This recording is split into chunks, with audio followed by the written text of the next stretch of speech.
నమస్తే కృష్ణారావు గారు. ఐవీఆర్ టాక్స్కి పునఃస్వాగతం.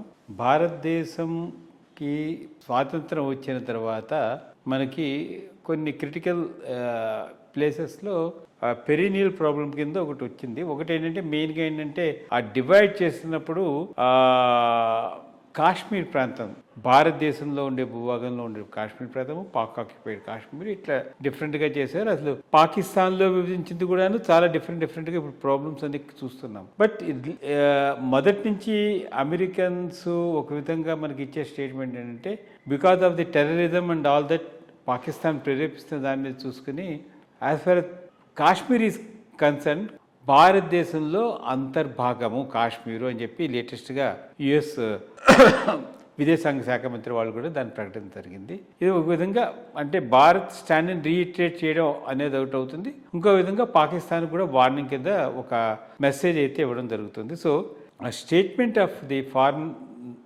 స్పోక్స్ పర్సన్, కాశ్మీర్ భారతదేశంలో అంతర్భాగమైన దాని మీద చిన్న వివరణ. వీడు గోర్ అని అమెరికాకి అంబాసిడరు, అమెరికన్ అంబాసిడర్ ఇన్ ఇండియాకి అంబాసిడరే కాదు, మొత్తం సౌత్ ఈస్ట్ ఏషియాకు ఇన్ఛార్జ్ కింద ట్రంప్ పెట్టాడు. ట్రంప్కు చాలా క్లోజ్.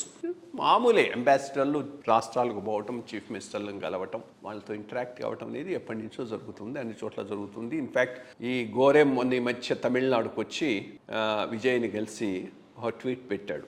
అది కూడా కొంత దుమారం రేపింది. Both our nations will work together అని.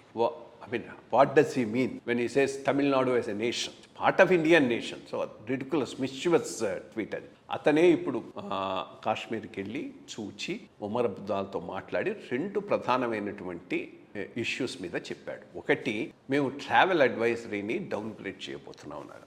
చాలా ఇంపార్టెంట్. అంటే ఇంత మటుకు ట్రావెల్ అడ్వైజరీ ఏంది, రిస్కీ ఏరియా, కాశ్మీర్కి వెళ్ళొద్దు అని. ఇప్పుడు అది డౌన్గ్రేడ్ చేయటం అంటే అక్కడ లా అండ్ ఆర్డర్ సరిగ్గా ఉందని వాడే అక్నాలెడ్జ్ చేస్తున్నాడు. రెండోది, it's an important part of India అన్నాడు.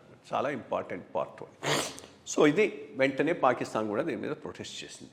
బట్ ఈ అంబాసిడర్లు అన్న మాట మనం ఎంతవరకు తీసుకోవచ్చు? ఎందుకంటే అటు పాకిస్తాన్లో ఉన్న అమెరికన్ అంబాసిడర్ కూడా 2023లోనో 2024లోనో ఆ పోర్షన్ ఆఫ్ కాశ్మీర్కి వెళ్ళి అజాద్ కాశ్మీర్ అన్నాడు.